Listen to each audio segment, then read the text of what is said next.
Então, só esperar começar a gravar. Beleza, está gravando. Então, agora que está gravando, só para fins de registro na gravação, a gente acabou de fazer um exercício do Watchdog Timer, transformando o exercício da aula passada em uso de interrupções. Agora, nós estamos avaliando como é que a interrupção agrupada do Watchdog funciona. Na verdade, o Watchdog manda um reset para o sistema e o reset gera, então, um vetor de decodificação de interrupção para a gente saber qual foi a fonte da interrupção.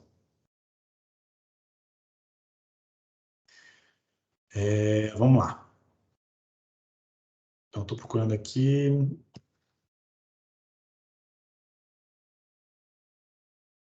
Cara, deixa eu ir direto para os registradores, porque eu já conheço aqui um pouco melhor, posso explicar direto nos registradores.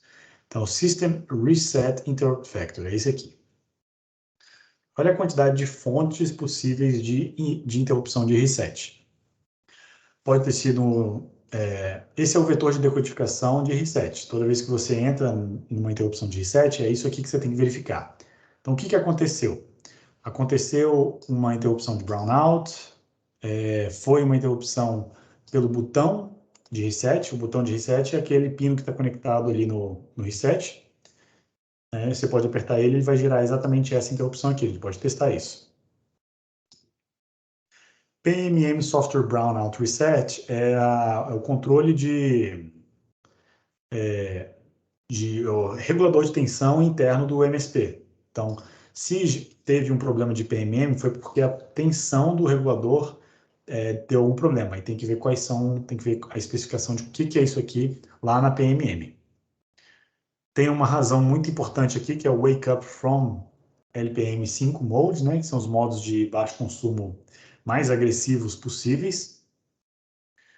Pode ter um Security Violation, então tem alguns módulos aqui, por exemplo, algumas placas têm módulo de gerenciamento de memória, o MMU, que protege a memória, algumas regiões da memória, de acesso não permitido.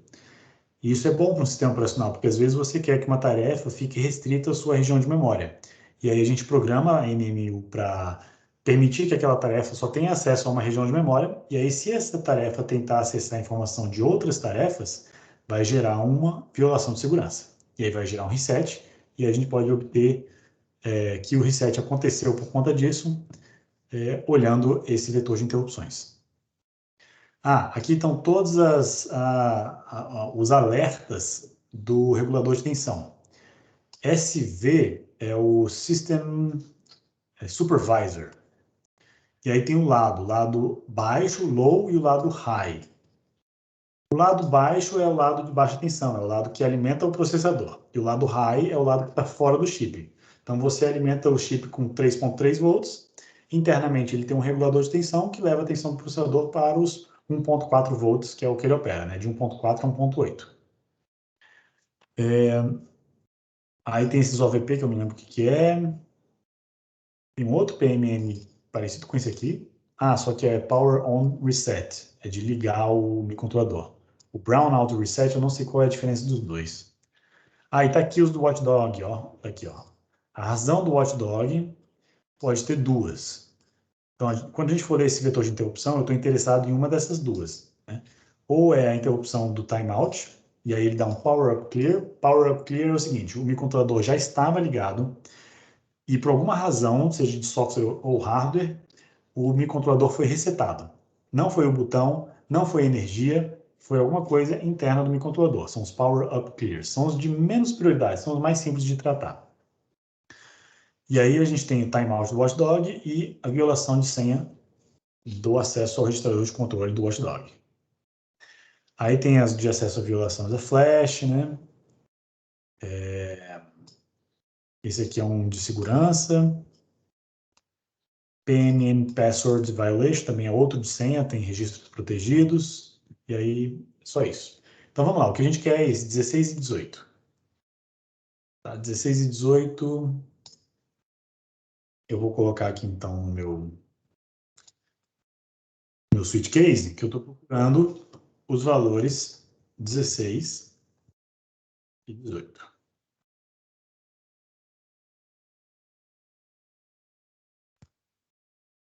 E pronto.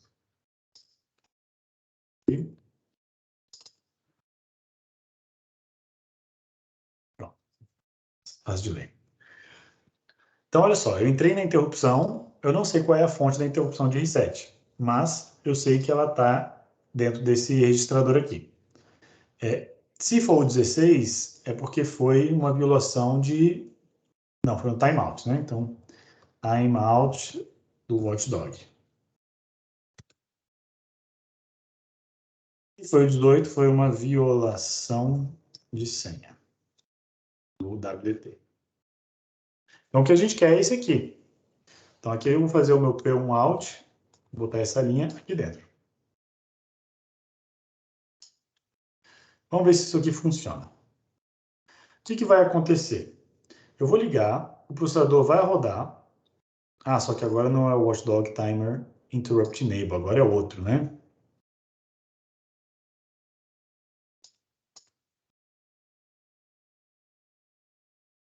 Ou é esse aqui? Não, eu acho que é esse aqui mesmo.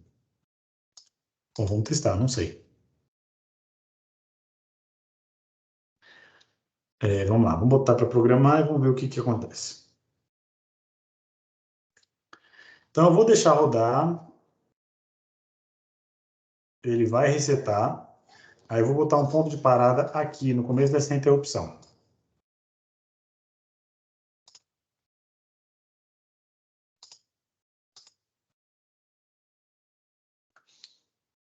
Aí, o que eu fiz de errado aqui? Não está gostando do meu breakpoint? Vou ir de novo.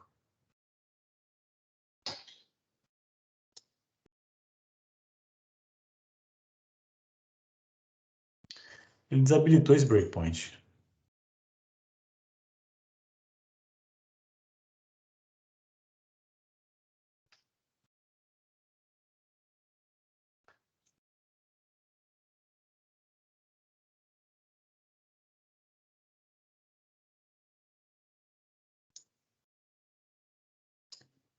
Peraí, deixa eu desassemblar o que ele gerou.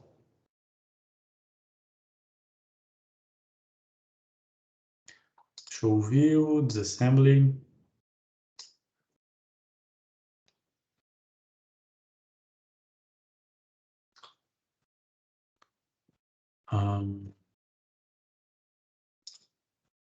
Ele não colocou a minha rotina de tratamento de interrupção, por que será?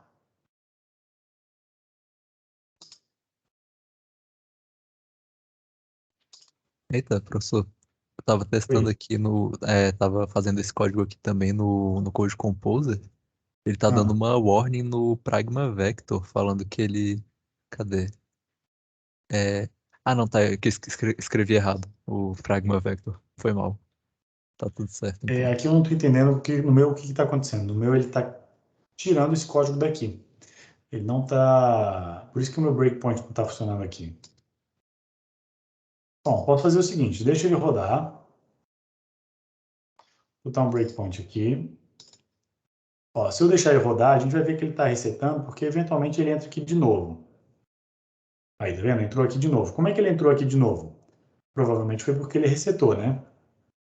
Então, tá vendo? Eu dou play para saber se ele parou aqui, ó. Essa linha vai ficar marcada. Aí ficou marcada. Como o play voltou ao ativo, é porque o microcontrolador resetou. Então, ele de fato está resetando. Eu vou olhar aqui os registradores especiais, né, os sys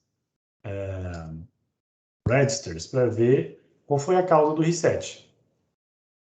Aqui ele está falando que tem um reset relacionado ao item 2. E no User Guide, esse aqui corresponde ao Brownout Reset. Mas como essa interrupção não está sendo tratada, por alguma razão, ele não está deixando eu programar essa interrupção, ele não está avançando no meu código. Aí eu vou fazer a seguinte investigação, eu vou olhar lá na memória para ver qual é a rotina de tratamento de interrupção que ele colocou no lugar do reset. Às vezes é coisa do compilador C, tá? É porque eu nunca fiz isso aqui nesse nível. Então vamos lá. Eu vou aqui, ó, Windows, Show View, Memory, Browser. Eu vou lá na região de vetores de interrupção, né? O reset vector está levando para o 4400. 4400, vamos ver onde é que está esse código. 4400, é a função de inicialização do C. É por isso que ele não está deixando eu usar o reset vector. Porque quando acontece o reset, ele vai rodar a main, né? Então, provavelmente tem que fazer alguma configuração aqui no compilador para permitir que a gente use esse vetor de interrupção. Olha só que curioso. Bom, em vez de fazer isso, uma coisa que a gente pode fazer é fazer a leitura do interrupt vector, né? Manualmente, para ver se ela aparece ali. Porque enquanto tiver outras interrupções mais prioritárias acontecendo, ele não vai deixar eu prosseguir. Então, eu vou fazer o seguinte, eu vou fazer um while system reset interrupt vector. Eu vou ler o system reset interrupt vector várias vezes até ele zerar. É isso que essa linha vai fazer. E aí a gente vai ver o valor dela mudando conforme eu vou lendo. Tá? Então, vou botar um breakpoint aqui, vou dar play. Estou pronto para fazer a primeira leitura. E aí está aqui, o System Reset Interrupt Vector vale 2. Na hora que eu fiz a leitura, ele começou a valer 4. Ele está falando o seguinte, teve um brownout reset e teve um brownout reset devido ao pino reset. O que faz todo sentido, né? Porque ele acabou de ser programado e ele foi resetado pela interface de programação. Então, isso aqui tudo faz sentido. Depois disso, não tem mais nenhum reset pendente, tá vendo? Ela foi para 0. Aí, não tendo mais nenhum reset pendente, ele continua a execução, programa o watchdog, habilita a interrupção e entra no loop infinito. Aí eu vou dar play para ele resetar pelo watchdog e a gente vai parar aqui. Esperar um pouquinho. Parou aqui, ou seja, houve um reset. E agora, o vetor de interrupção do reset, o System Interrupt Vector, está valendo 16, que era o que a gente tinha lido antes, foi um timeout do watchdog. Então, se o watchdog timer, se esse cara aqui resetou e o valor desse reset aqui, o valor desse vetor de tratamento de interrupção vale 16, é porque a razão de reset foi o término do intervalo do watchdog. Então, isso é o tipo de coisa que a gente coloca no sistema, né? Na primeira coisa que a gente faz, depois de configurar o clock, ou eventualmente no nosso software, a gente faz essa verificação. Então, eu vou botar aqui um if system reset interrupt vector foi igual.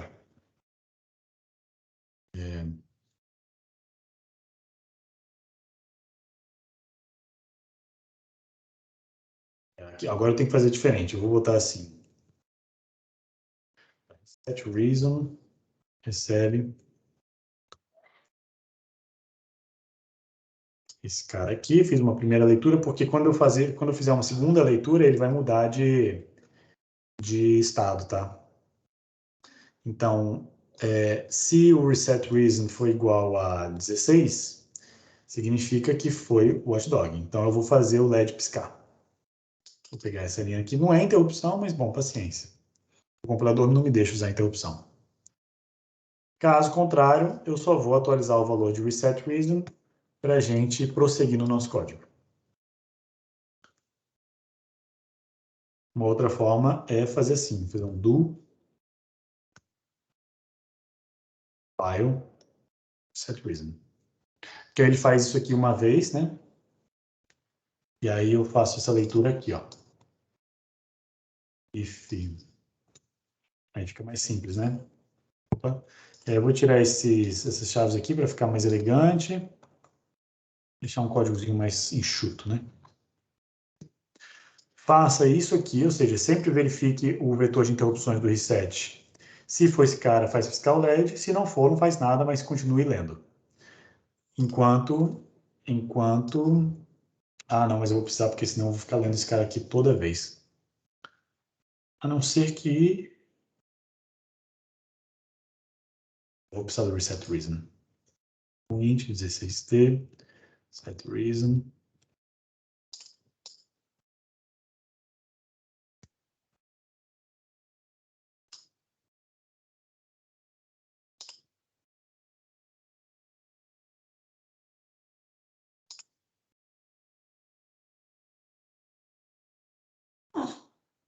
Oxe, o que eu fiz de errado aqui? Tá faltando um SDDInt lá, professor. Ah, é.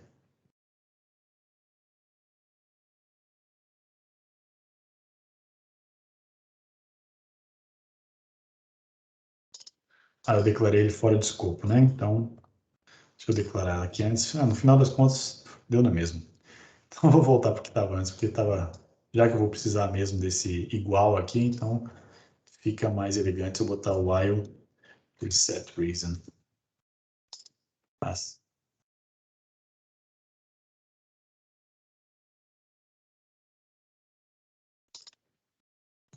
Tem...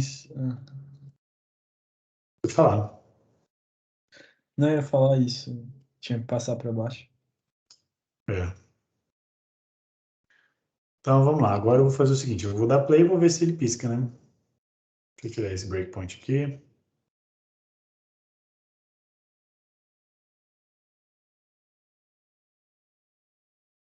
Bom, funcionou. Porém, não sei se vocês estão fazendo igual aí no de vocês. Vou até mostrar aqui.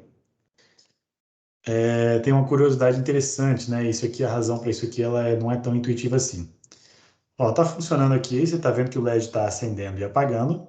Só que uma coisa interessante é que ele não está acendendo e apagando numa taxa de num tempo de 1 segundo, né? Ele não está ficando 1 segundo aceso e 1 segundo apagado. Ele está ficando muito mais do que 1 segundo aceso e 1 segundo apagado. A razão para isso é que quando o sistema é resetado, o sistema gerador de clock também é resetado. E ele demora um certo tempo para fazer os clocks estabilizarem. E aí isso demora um certo tempo, o que tem um impacto no sistema. Quando o clock ele é inicializado, o clock, na verdade, ele não bate, a clock, ele não está batendo a 32 kHz. Ele está batendo ali em 10 kHz, alguma coisa assim. O que faz com que o nosso tempo seja 2, 3 vezes maior mesmo. Tá? Então, esse é o efeito que acontece aqui visualmente no LED. Apesar de a gente ter indicado que a gente quer 1 segundo, ele está demorando mais, porque ele está inicializando ainda, né? O sistema de clocks ainda não foi totalmente inicializado nesse momento. Então, no reset, os clocks ainda estão bagunçados, a gente tem que esperar um tempo para o sistema começar a funcionar direitinho. Isso acontece muito, por exemplo, se você inicia a reseta e já quer mandar alguma coisa via serial. Não dá para fazer isso, porque se você tenta fazer isso, os primeiros bytes que você envia via serial, eles saem todos bagunçados, né? A frequência dos bits, né? A taxa de transmissão de bits, ela sai toda bagunçada, porque o sistema de clocks ainda está inicializando depois do reset. Isso é uma curiosidadezinha, só para a gente saber. Beleza, vamos então agora para o exercício 3. Eu acho que conseguimos trabalhar bastante aqui o Watchdog. Vamos para o exercício 3.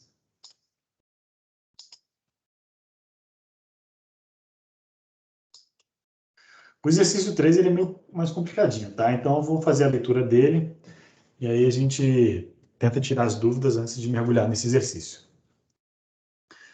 Então vamos lá. Exercício 3. Estrutura de dados das tarefas. Escalonadores de processos usam diversas informações para auxiliar na escolha de qual será a próxima tarefa a ser executada pelo processador. Essas informações ficam numa estrutura de dados conhecida como TCB, ou Task Control Block. Exemplos de informações dessa estrutura são ponto de entrada da tarefa, ponteiro para a pilha da tarefa, prioridade, quantum, o estado da tarefa, o tempo de execução, tempo ocupado no processador, etc. Grande parte dessas coisas aqui, a gente consegue ver aqui no Windows ou no Linux, no gerenciador de processo, né? Quando você abre o Task Manager, você vê lá todas as tarefas que estão executando, há quanto tempo elas estão executando, qual é a prioridade delas, né? Você consegue ver tudo isso. Então, isso compõe um objeto que a gente vai chamar de Task Control Block. Se fosse uma linguagem orientada a objeto, seria a forma da gente modelar, a gente fazer o modelo de uma classe, né? A classe de uma tarefa. A gente chamaria de task, e a task tem o quê? Ela tem um ponto de entrada, ela tem um ponteiro para pilha, ela tem a sua prioridade, etc. Não precisa saber o detalhe de tudo isso aqui por enquanto, tá? A gente vai descobrindo o que são essas coisas conforme a gente for o code programando. Então vamos lá, continuando aqui. Iremos modelar apenas o ponto de entrada para a tarefa e o ponteiro atual da pilha da tarefa nessa estrutura de dados. cria uma struct task com apenas esses dois tipos de dados. Em seguida, cria um vetor de tarefas tasks com no máximo 10 tarefas. Registro de novas tarefas. Então, isso aqui é bem tranquilo, tá? A gente vai fazer na nossa rotina principal, a gente vai criar uma estrutura, né, como se fosse um objeto mesmo, uma struct, que eu vou chamar de task, que vai ter só essas duas informações da tarefa. E essa estrutura, ela vai aumentando com o tempo, né? Conforme a gente vai acrescentando novos conceitos aqui no nosso SEO, essa estrutura vai aumentando também. Então, como é que a gente faz o registro de novas tarefas? A gente vai criar uma rotina register task, que recebe, ou só reg task, né, se vocês quiserem botar mais curtinho, que recebe um ponteiro de função e inicializa apenas uma entrada do vetor de tarefas. A cada nova tarefa registrada, incremente o índice das tarefas registradas. O que eu quero dizer com isso aqui? Nessa frase acho que está um pouco confuso, inclusive. A gente criou aqui um vetor de tarefas, né, um objeto que vai reter as tarefas que forem sendo criadas no sistema. Na verdade, o modelo dessas tarefas.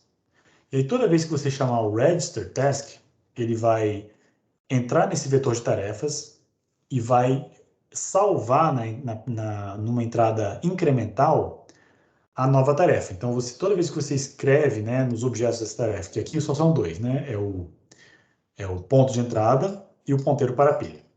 Então, o ponto de entrada é o argumento dessa função.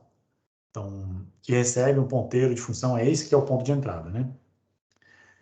E aí, você vai criar dentro do Register Task uma estrutura para a pilha de cada tarefa. Você que vai decidir onde que a tarefa vai usar a sua própria pilha na memória RAM. Eu vou explicar isso aqui um pouquinho daqui a pouco, no quadro.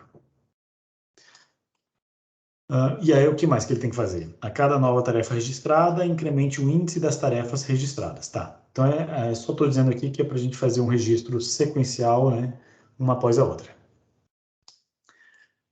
Você deve inicializar a pilha da tarefa para prepará-la para um retorno de uma interrupção, RET-I. Ela irá executar após o despachante realizar a troca de contexto dentro da rotina de tratamento de interrupção do Watchdog. A pilha deve ser inicializada com os seguintes dados.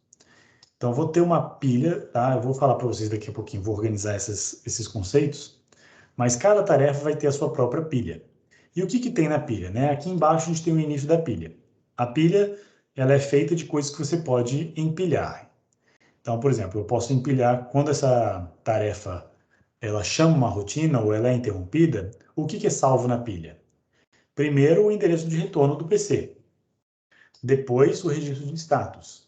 E mais algumas informações aqui do PC. E depois, a gente vai salvar de maneira proposital todo o contexto dessa tarefa, ou seja, todo o valor de todos os registradores do R4 até o R15. Então, isso aqui são registros de 20 bits, a gente precisa ocupar na pilha posições de 20 bits.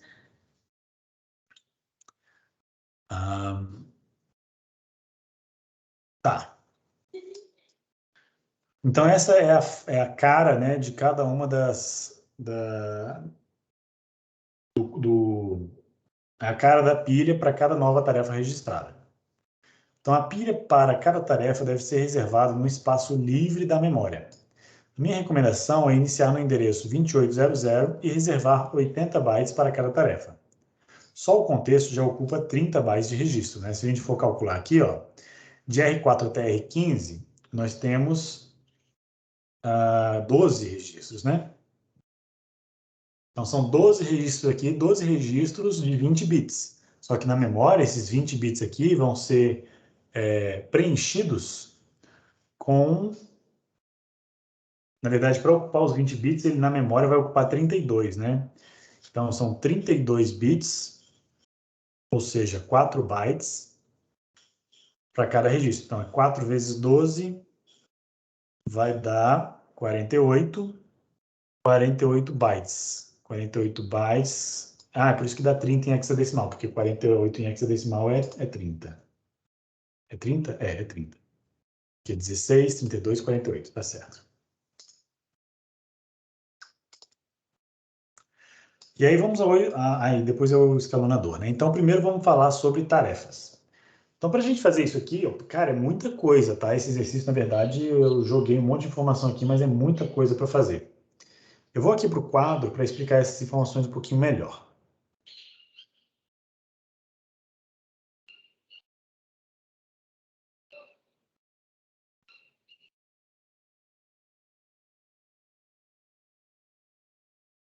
Deixa eu abrir aqui o RTOS, assim, nós estamos na aula 6, né?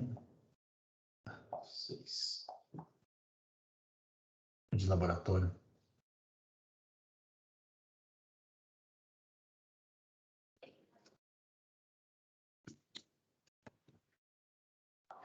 Então, olha só, hoje a gente vai modelar, a gente vai fazer um modelo de uma tarefa. Tarefa. O que é uma tarefa? Tarefa é uma função, tá? Lá, quando a gente for falar de uma função, eu vou ter lá sei lá, um void, task A, tem alguns argumentos de entrada, pode ter, não pode não ter, e ela vai fazer alguma coisa. É uma tarefa, isso aqui é uma tarefa, é um programa que vai ser executado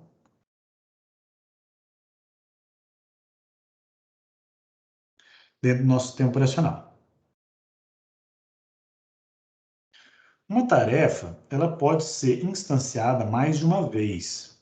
Então, no escalonador do sistema operacional, eu vou ter lá a tarefa A, posso criar uma tarefa B, então TA1, TB1, mas eu posso instanciar, por exemplo, a tarefa A duas vezes. Posso ter a tarefa A 2. E aí elas vão compartilhar slots de tempo, né? Eu vou falar, eu quero que a tarefa, se eu registrar elas nesse sentido, eu vou então, para cada uma delas, reservar um slot de tempo igual para cada uma delas. Então, o conceito de uma tarefa é exatamente isso aqui, é o que a gente vai executar numa determinada janela de tempo do processador. A tarefa, ela faz várias coisas. Pode ser que a tarefa, por enquanto a gente vai criar tarefas que nunca retornam.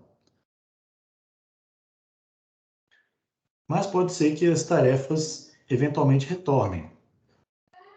E aí, quando ela retorna, ela precisa sair da minha lista de tarefas existentes. Então, nós vamos ter aqui um objeto chamado tasks, que tem várias tarefas. A tarefa A, a tarefa B, a tarefa A2, né?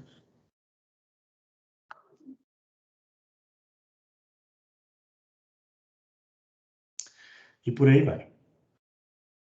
Então, quando eu falei que a gente vai criar um vetor de tarefas, um objeto vetor de tarefas, é um vetor mesmo, assim, é uma estrutura na memória para armazenar todas essas tarefas. E aí, a ideia da gente começar com tarefas que nunca retornam é que eu não vou precisar ficar gerenciando esse vetor o tempo inteiro. Quando uma tarefa é criada, eu coloco essas coisas no vetor, mas quando uma tarefa termina, vamos supor que a tarefa A1 terminou aqui. Terminou aqui. Ela não vai ser mais colocada no meu escalonador. Então, o próximo escalonamento agora vai ficar só entre a tarefa B1 e B2. E A2, né, no caso. Quando isso acontece, se uma tarefa morre, né, tarefa terminou. Quando uma tarefa termina, ela precisa ser removida dessa lista que eu tenho aqui. E para ser removida, eu preciso de um sistema de gerenciamento aqui dessa lista mais inteligente. Eu preciso de uma tabela indicando, né, quais são as entradas desse vetor aqui que estão disponíveis. Eu vou ter lá a entrada 0, 1, 2, até a entrada n, com um valor aqui se está disponível ou não. Então, por exemplo, a tarefa... Aí, toda vez que eu for criar uma nova tarefa, eu preciso verificar todas as posições aqui para saber se há uma tarefa, há um espaço disponível para criar uma tarefa. Então, isso aqui é basicamente gerenciamento de memória, né? O número de tarefas que o meu sistema vai assumir depende da quantidade de memória RAM que ele tiver.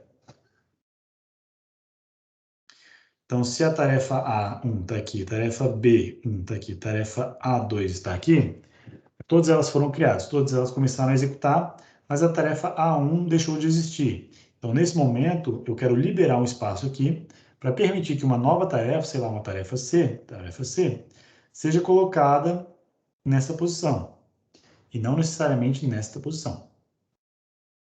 Tá? Mas isso aí é gerenciamento de memória, eu não vou entrar muito em detalhe em relação a isso, a gente vai fazer da maneira mais simples possível, que é um vetor sequencial direto. Então tá, vamos agora então verificar o que a nossa tarefa precisa, né? Então, o modelo da minha tarefa, como ela modela uma função que vai ser executada, ela precisa de um ponto de entrada.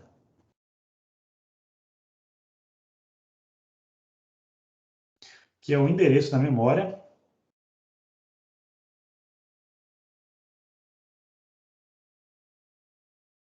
A memória RAM, né? Ou, desculpa. É o endereço porque isso aqui ela tá... As funções, né, as tarefas, elas ficam registradas na memória não volátil. Então, é um endereço na flash para executar a tarefa. E aí, duas instâncias de uma mesma tarefa podem compartilhar o mesmo código. Elas podem compartilhar o mesmo endereço de ponto de entrada da tarefa, mas elas podem ter contextos diferentes. Você pode gerenciar isso através dos parâmetros de entrada, e aí o teu sistema operacional precisa ter algum mecanismo de passagem de parâmetros de entrada. A gente pode comentar sobre isso no futuro. Ou dependendo dos eventos que essa tarefa espera. Às vezes é uma tarefa que interage com o usuário, né? Espera o botão. Então pode ser que isso aí modifique um pouco o contexto da tarefa. Então os valores das variáveis dentro da tarefa não necessariamente precisam ser iguais, podem ser tarefas com conteúdos diferentes. Por exemplo, eu posso fazer uma tarefa escrita de maneira genérica para monitorar qualquer pino do meu microcontrolador. E ao modificar o pino, eu vou executar uma determinada ação.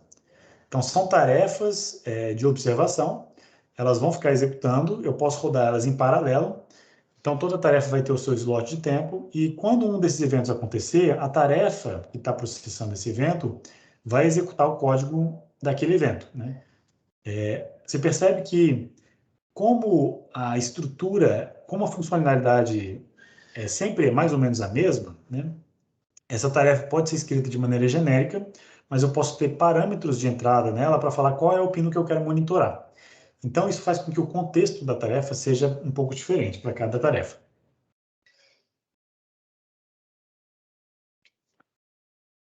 Então, sabendo disso, a gente precisa fazer um gerenciamento de memória, né? Então, eu vou ter aqui uma tarefa task A, que vai ter um determinado código. Eu vou ter aqui uma tarefa B, task B, que vai ter aqui um outro código, vai fazer alguma outra coisa. Né? E como é que fica a memória? Bom,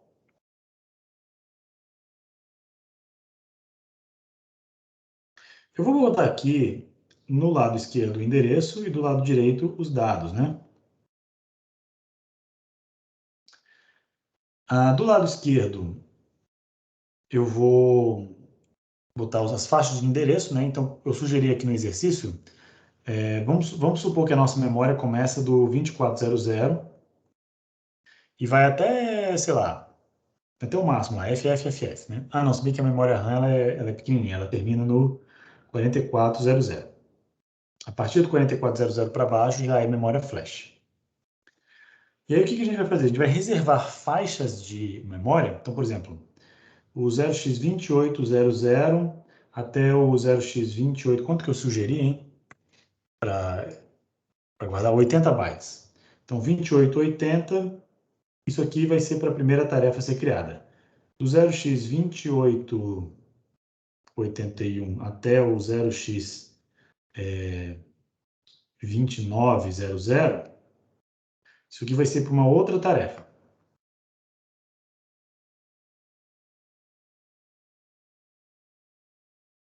Tá? E por aí vai até chegar no endereço final, que é o 0x4400.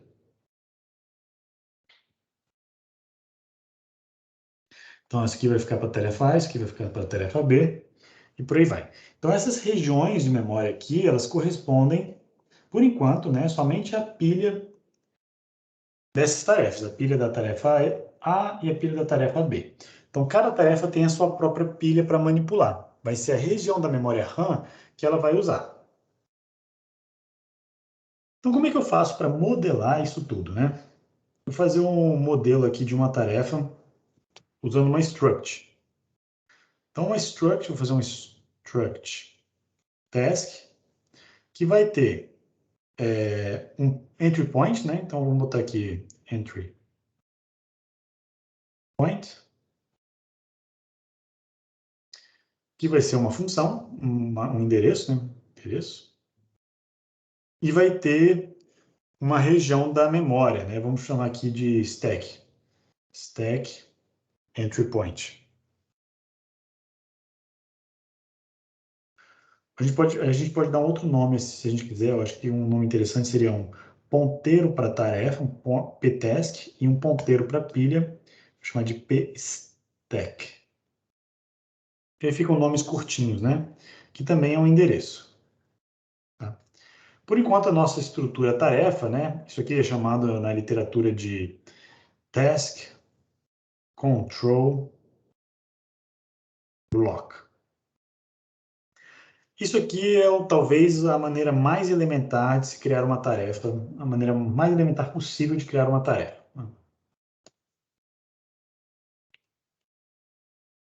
E aí a gente vai fazer uma função, então, regtask, register task,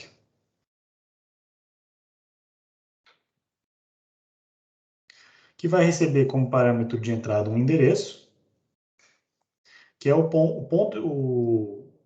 endereço de entrada da minha função, né? Que é o endereço de entrada da tarefa. A ideia é a seguinte: se eu criei uma tarefa aqui, por exemplo, void task A, não sei o que lá. Eu quero chamar o regtask, né? Eu quero chamar um regtask.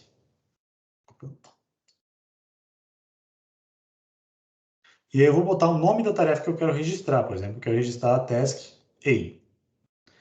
Quando eu fizer essa chamada, aí que eu vou colocar a estrutura da tarefa que eu quero dentro do meu vetor de tarefas. Então, esse vetor de tarefas, ele nada mais é do que um objeto global, tá? Que o meu kernel tem que ter acesso. Opa, aqui eu falei task A, né? Então, task A, para colocar a tarefa do tipo tarefa A. Então, a ideia desse exercício é essa, né? Vamos começar com essa struct. Quais são os desafios aqui?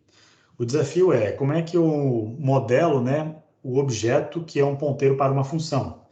Então, isso aqui é um ponteiro para a função.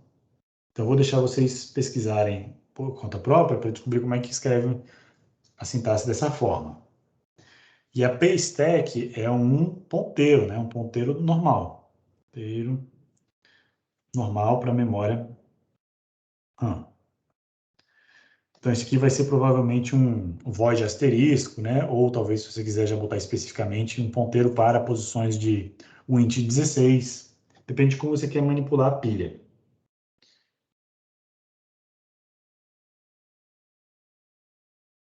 Professor, vai ter que fazer um kernel então já, né? Porque tem o...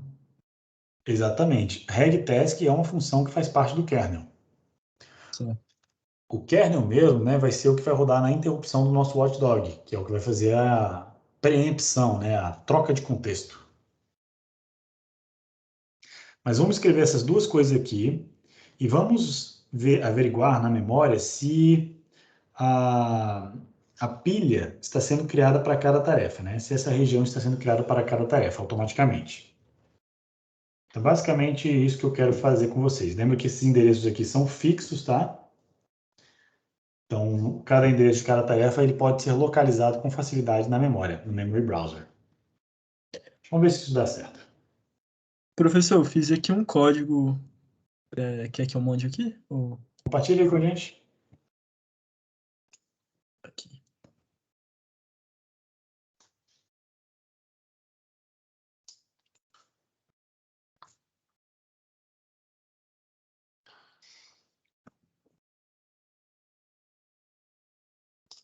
Aí, enviei aí.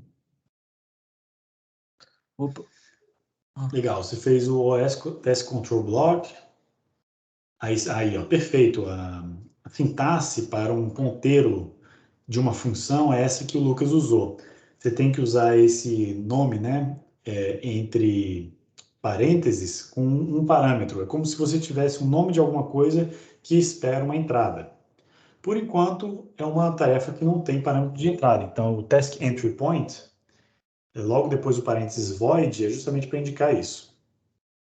E o Task Stack Pointer, por enquanto ele está como void, ele vai reclamar um pouquinho, tá? Quando a gente fizer de fato a atribuição. Você pode, se você quiser, trabalhar com dados mais concretos, por exemplo, como valores de 16 bits, né? Palavras de 16 bits. Então eu usaria aí talvez o int 16t no Task Pointer, no Stack Pointer, desculpa, o Stack Pointer. Aí você criou o vetor, né? E ele preencheu a memória com 0, legal. E aí você fez um register task, que vai verificar quantas tasks estão criadas. Se passou do máximo, você retorna. E atribui, né, o objeto da tarefa na posição correta. O contador, você falou, você botou ele como estático, então por isso que ele mantém o valor depois da saída da função. Beleza, senão você teria que fazer como global. Isso. E aí você atribui ele então ao objeto, que atribui ao vetor. O stack pointer você setou um valor inicial, perfeito, mais o número de tarefas já criadas vezes 80. Perfeito, é isso aí. Legal. E aí você criou uma tarefa para testar, né? E registrou ela uma vez. Registra 2 vezes essa mesma tarefa para ver se ele está avançando o ponteiro, para fazer um teste um pouco mais interessante. Tá ok, vou testar aqui. Então, algo semelhante ao que o Lucas fez, cada um pode ter mais ou menos a sua ideia, tá? O código vai certamente mudar conforme a gente vai evoluindo ele, mas é mais ou menos nessa linha que o Lucas fez.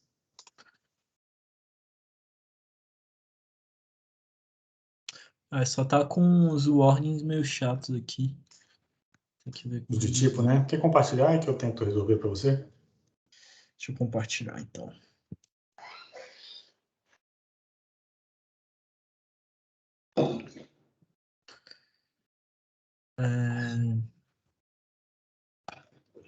Pila aí, deixa eu ver. Calma aí. Rodei aqui, mas tá com esses 2 warnings aqui. Uhum. É o negócio do void, né? Tá gostando. Tá.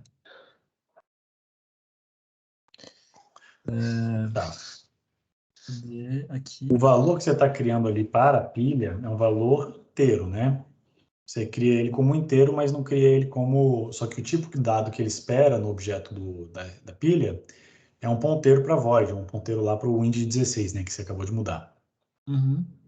Travou aqui a sua tela, você ainda está mexendo? Não, eu deixei aqui. Tá travado? No seu Não, computador, não? eu tô mexendo agora. Ah, Tá. ixi, peraí. Travou aí? Travou aqui no meu. Tenta recompartilhar. Deixa eu compartilhar. Deve ser porque é que eu tô compartilhando só uma tela, então. Não, mas tá certinho, agora tá indo. Ok. Agora, olha só. O segundo lá. Vamos tentar resolver o segundo, que é mais fácil, o segundo warning. Certo. Esse estilo de coisa aí não é dos melhores, mas...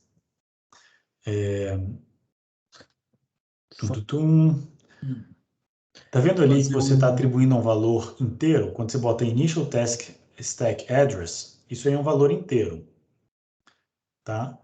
E aí você tem que fazer um cast exatamente para um ponteiro para o int 16D, para falar para ele que isso aí é um ponteiro. Tá ok. Vamos ver se isso aqui vai ajudar.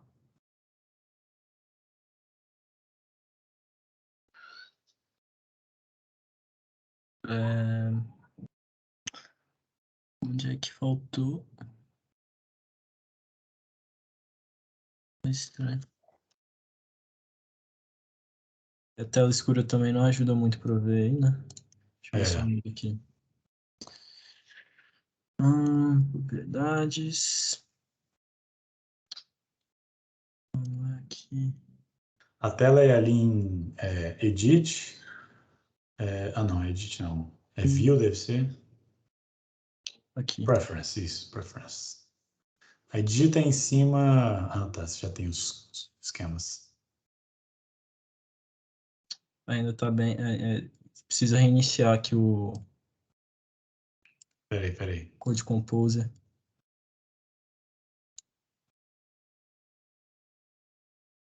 Ah, é. Tem que reiniciar o Code Composer. Mas tá dando. Tá. Uai, tá faltando um ponto e vírgula. Botou o parênteses ali. Tenta compilar de novo depois que você fez a modificação. Na sua macro, como é que a macro está definida? É um define mesmo. Porque tem um ponto e vírgula na macro. Ele está levando esse ponto e vírgula lá para baixo. Tá. Faz sentido. Foi no automático. 2802 AUD unsigned, né? Isso. Certo. Esse aqui sumiu. Aí, tirou. Uhum. Agora o segundo é mais ou menos a mesma coisa. Você tem que fazer um static cast para um ponto de entrada de função. Ou botar que o seu argumento de entrada é um ponteiro para a função. Tipo assim, lá em cima você bota aqueles parênteses com parênteses de parâmetro, né? Certo. A mesma sintaxe que você usou lá em cima.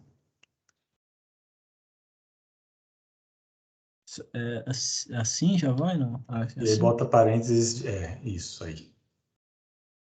Aí. Isso aqui? Será que tá Aham. certo?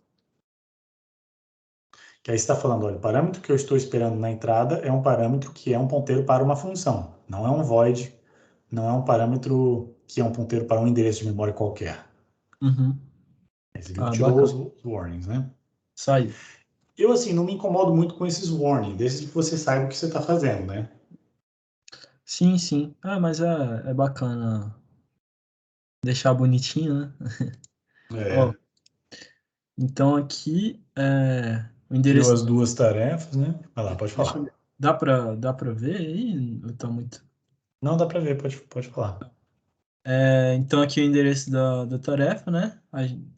Que o endereço está registrado corretamente. Uhum. O resto está zerado. E a task, a stack está correta também. Tá andando, né? Tá perfeito. Beleza, isso aí. Agora, o que o exercício pede lá é que você inicialize a pilha. Agora, esse é o difícil, tá? Certo. Eu vou dar aqui mais uns 10 minutinhos para o pessoal chegar onde você chegou, e aí eu faço a explicação de como inicializar a pilha, porque isso aí é mais complicado. Tentei refletindo sobre o problema, dando uma olhada lá no roteiro, como é que a pilha que você acabou de reservar, essa pilha de 80 bytes, como é que é a cara dela, como é que ela tem que ficar para quando a rotina for executar, para quando ela entrar em operação.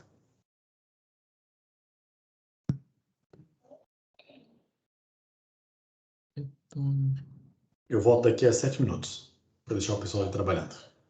ok.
Beleza. Eu queria aproveitar esse finalzinho da aula para falar um pouquinho sobre esse desafio de inicializar a pilha de cada tarefa.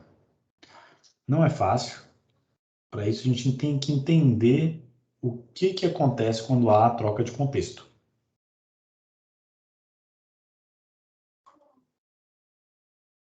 Então, nesse momento, eu gostaria que vocês parassem o desenvolvimento aí um pouquinho. Eu sei que vocês estão bem a fundo, né? Pensando aí como vocês vão resolver determinados problemas, como é que trabalha com o ponteiro, como é que eu faço para referenciar isso aqui, para escrever dentro da memória, qual tipo de dado que eu preciso colocar aqui ou acolá.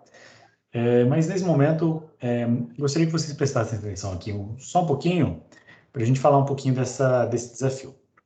Então, parem o que vocês estiverem desenvolvendo, salva o que vocês estiverem fazendo aí, e dá uma olhadinha aqui no quadro que eu vou falar um pouquinho sobre esse desafio. E aí fica o desafio, a gente vai trabalhando aí durante a semana, e aí terça-feira eu passo o resultado. Então, vou falar aqui sobre troca de contexto.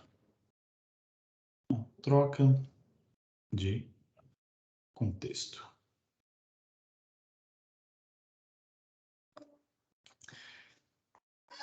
O que acontece quando uma tarefa sai e a outra entra, né? Então, lembrando aqui o nosso diagramazinho, se eu tenho duas tarefas executando no meu sistema operacional, a tarefa A, ela tem o seu slot de tempo, depois disso, ela passa para a tarefa B, ela passa a mão, né, para a tarefa B, ou melhor, o kernel vai interromper a execução da tarefa A e vai passar isso para a tarefa B. Então, o que o kernel faz quando ele interrompe uma tarefa? Toda vez que uma tarefa é interrompida, ela tem uma parte final, né, que o kernel vem interromper ela, e ele vai descarregar tudo que for contexto referente àquela tarefa do processador. Então, se o meu processador, CPU, tem lá o que banco de registradores, né, que é a memória interna do processador para trabalhar com variáveis temporariamente, banco de registradores, ele usa essas informações aqui para operar em cima delas, né? É isso que ele usa para fazer operações em cima dos registros R4, R15, né? Então, esses registradores aqui de R0 até R15 é o que forma o contexto, tá? Então, isso aqui é um conceito muito importante que a gente vai chamar de contexto. Tem outra coisa que tem outras coisas que ainda fazem parte do contexto, mas o contexto gerenciável vai ser apenas os registradores, tá? É as variáveis internas que a tarefa trabalha. Alguns desses registradores têm função especial, né? O R0, R1, R2 e R3. O R0 é o PC, então com certeza a gente vai interromper para mudar o valor do PC. A gente vai alterar o fluxo de execução do programa, né? A gente vai carregar uma nova tarefa e ao fazer isso, o programa deixa de executar o que a gente estava executando antes para executar o PC. É quase uma chamada de uma função, só que de maneira forçada. O R1, que é o apontador da pilha, o stack pointer, é parte do contexto também. O stack pointer é um objeto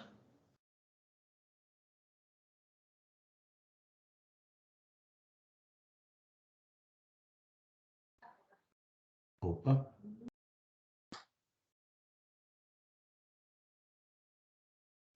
O stack pointer é um objeto que a gente está modelando aqui através do ponteiro, eu chamei de pstack, né? Que é um objeto que aponta para a palavra de 16 bits. Então, o ponteiro eu chamei de um int 16t asterisco, um ponteiro que aponta para, eu chamei esse ponteiro de pstack.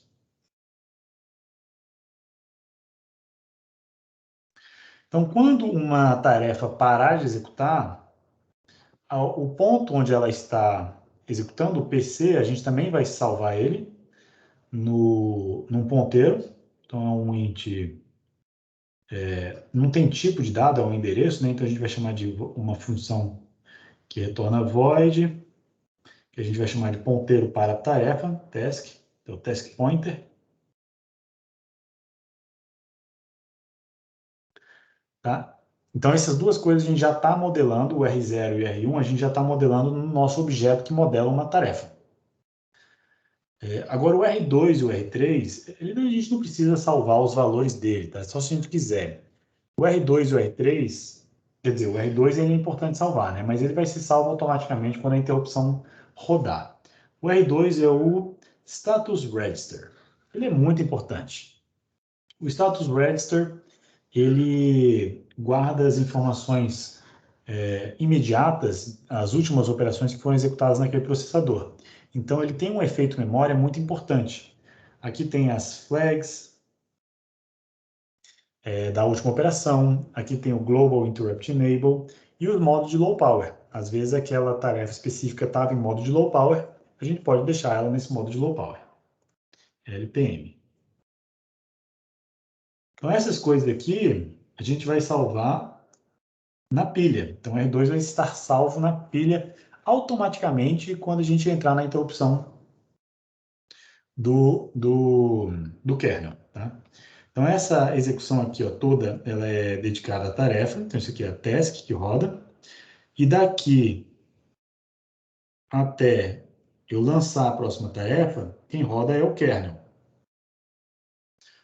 Tá? Então, quando o kernel entrou em operação, ele entrou por conta de uma interrupção. E essa interrupção fez com que ele salvasse na pilha as informações do status register, automaticamente. R3 é o gerador de constantes, né? O Constant Generator CG2. Ele não tem muita funcionalidade para a gente, porque ele é um gerador de constantes muito imediato, tá? Ele não serve para guardar informações a longo prazo. Ele só serve para a instrução que está rodando agora. Então, a gente não precisa guardar as informações que estão no registro R3. Então, basicamente, o contexto que a gente vai salvar, de fato, vai ser do R4 até o R5.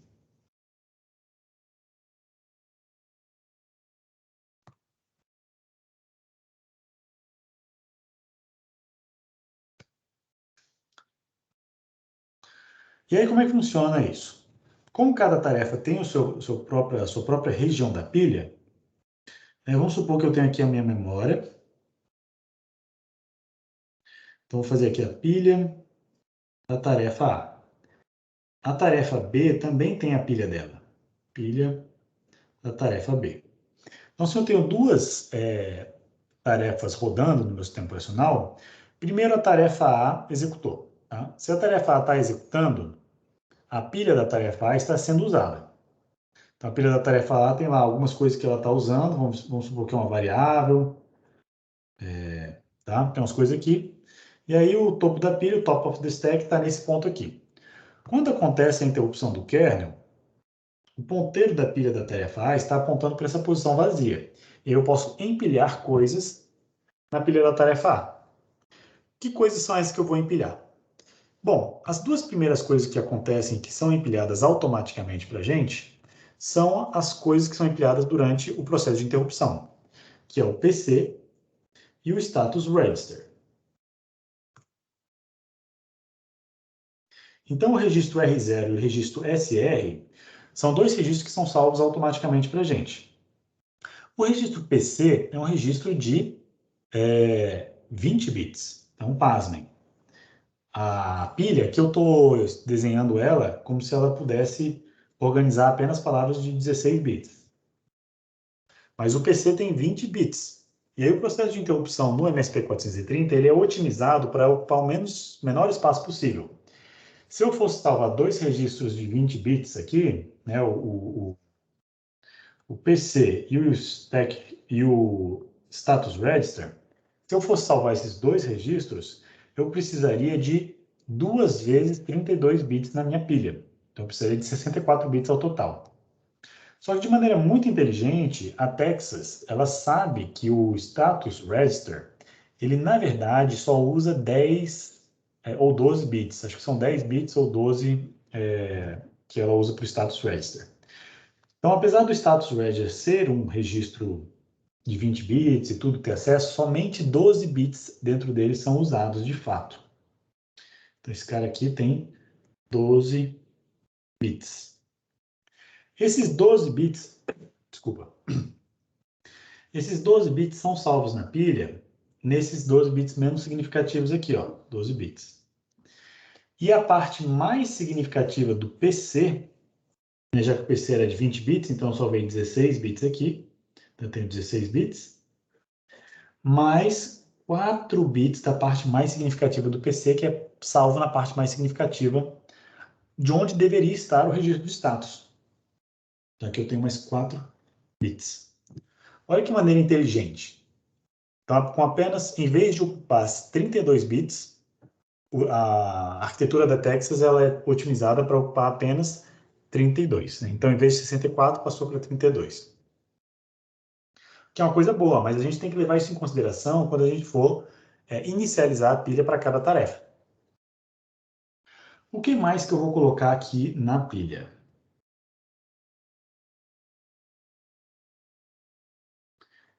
Quando eu... Vou botar aqui... 12 bits. O que mais que eu vou colocar aqui na pilha? Tá? Aqui na pilha eu vou colocar mais tudo que for necessário salvar. Então, eu vou colocar todos os registradores, né? São registradores de uso genérico do R4 até o R15. Esses registradores são todos registradores de 20 bits. Então, eu vou salvar eles, R4, aqui na pilha. Só que sempre ocupando 32 bits, né? Seguindo aquele problema que a gente tinha comentado na aula retrasada. Então, R4 até o R15. R15. Que ficou feio, né? Deixa eu aumentar um pouquinho essa pilha.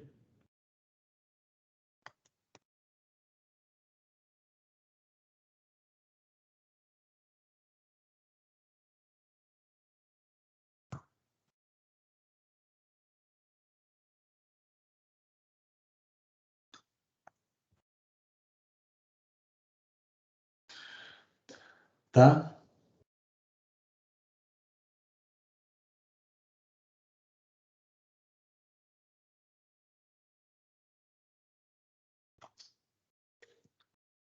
E aqui tem a pilha da tarefa B.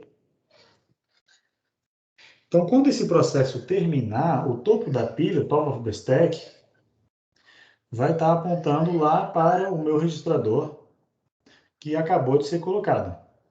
Ele sempre aponta para o último elemento da pilha. E aí, a tarefa A, então, ela foi toda salva. Então, esse momento aqui, ó, que eu marquei em vermelho, né, essa primeira parte aqui, ela é reservada para salvar todos esses elementos aqui na pilha. Então, vou botar aqui, ó, aqui até aqui. Todos esses elementos são salvos nesse instante aqui. E aí, o que eu vou fazer? Agora eu vou para a tarefa B. A tarefa B está esperando ser executada. Então, a tarefa B tem alguma coisa aqui para descarregar, porque ela estava trabalhando com algumas variáveis antes. Então, eu vou pegar todo o contexto que estava na memória RAM e vou jogar ele de volta. Todo o contexto que estava aqui na memória RAM, eu vou jogar ele de volta para dentro do processador. E aí eu faço isso da mesma forma que assim, de maneira inversa, né, do que eu tinha aqui para a pilha da tarefa A. Eu tinha lá o registro R15 até o registro R4. E aí deixo tudo pronto, deixo o ponteiro da pilha pronto aqui, nessa posição, para quando eu retornar da interrupção, eu vou ter lá o registro de status e o PC pronto para retornar. Então aqui eu tenho parte do PC também. E aqui vai estar o topo da pilha. Então quando eu der o retorno, quando eu der um RET-I,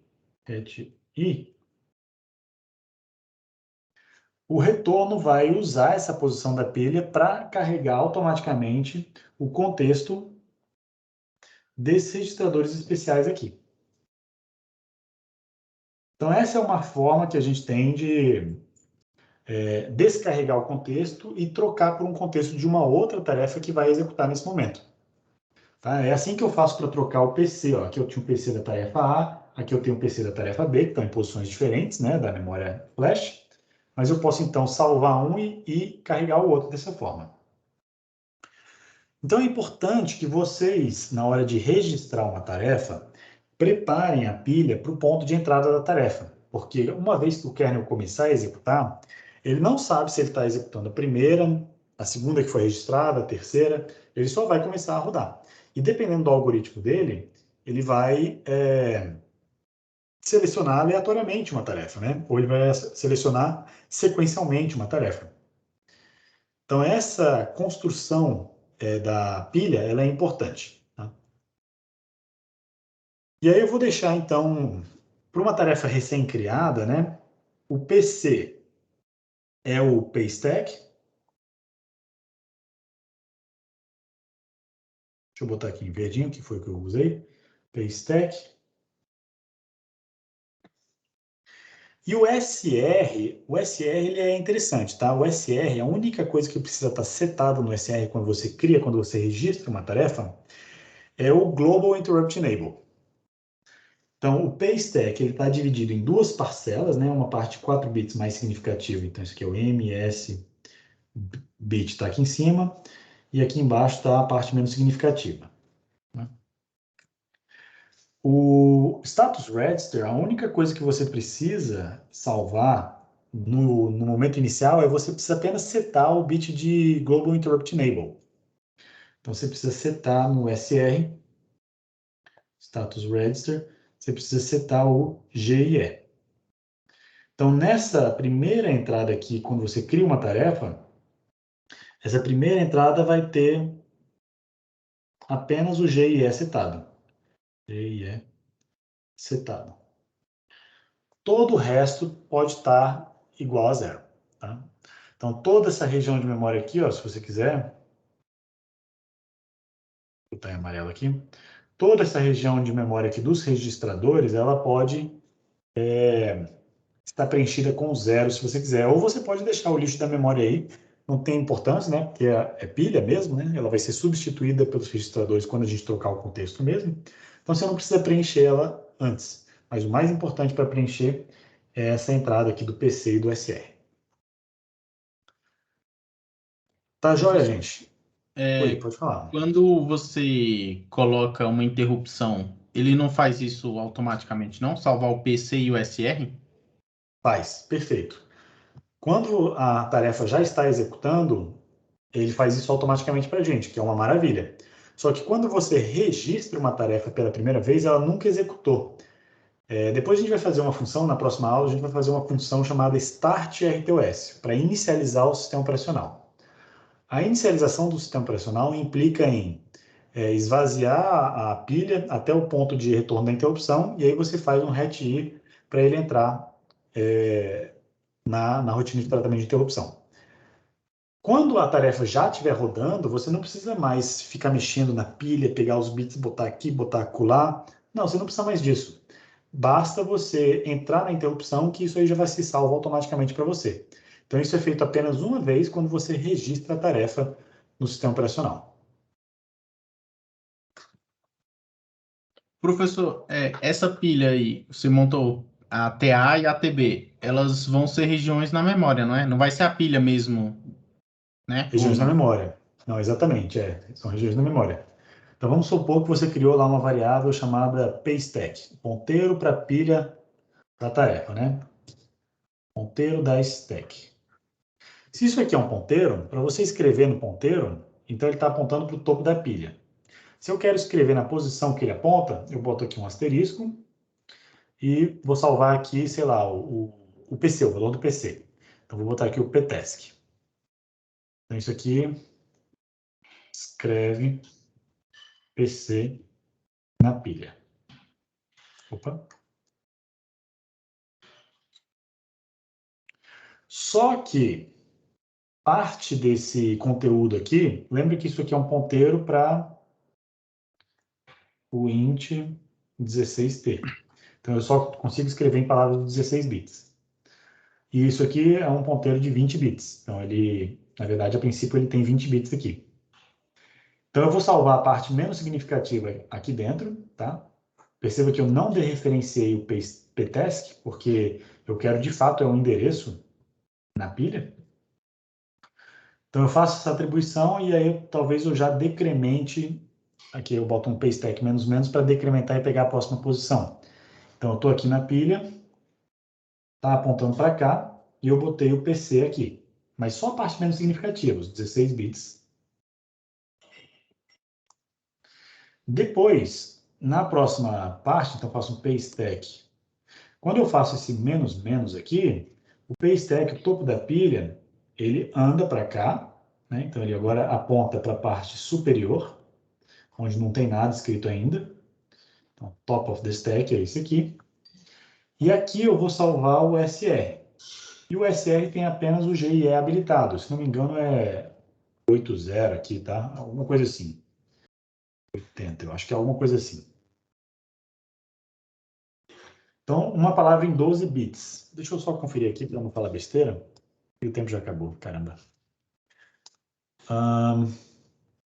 Professor, eu perguntei isso mais porque, assim, quando a gente mexia com mica, se eu não me engano, a gente tinha um periférico que fazia a pilha. E as operações de pop e qual é a outra? Top? Eram Pop e feitas por push. esses periféricos que eram um registrador de deslocamento. Ah, entendi. Não, aqui vai ser o próprio processador. É o próprio processador que faz essas operações de push e pop. Entendi. Na memória Mas mesmo, né? vamos... a gente vai manipular a memória mesmo. Esse começo de registro ele é um pouco complicado por conta disso. Mas não se preocupe, eu sei que isso aqui leva tempo, a gente vai entender, vamos tentar chegar juntos aí. O que eu queria ver mesmo? Ah, sim, onde é que está o bit GIE? Ah, o bit GIE é o quarto bit. Então, na verdade, em 12 bits é 008. Tá? 12 bits. Então, por exemplo, eu pego aqui o paystack e salvo na parte menos significativa 008. Isso aqui é o Global Interrupt Enable. E na parte mais significativa aqui que é o complicado. Eu preciso botar aqui, ó, os 4 bits mais significativos do ptask. Tá? Vou deixar vocês pensarem um pouquinho nesse desafio, como é que você faz? Sabendo que isso aqui é um registro de 20 bits.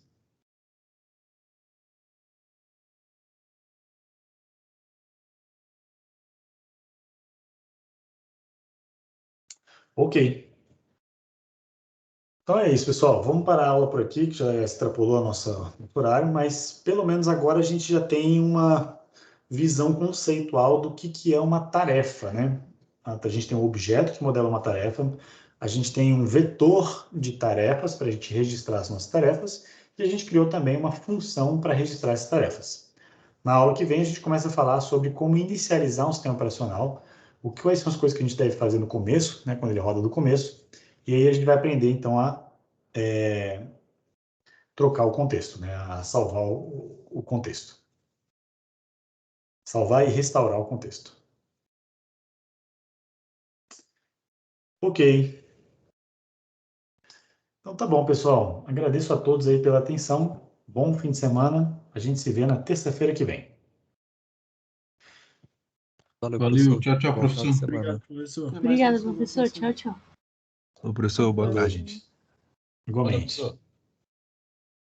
Tchau, tchau.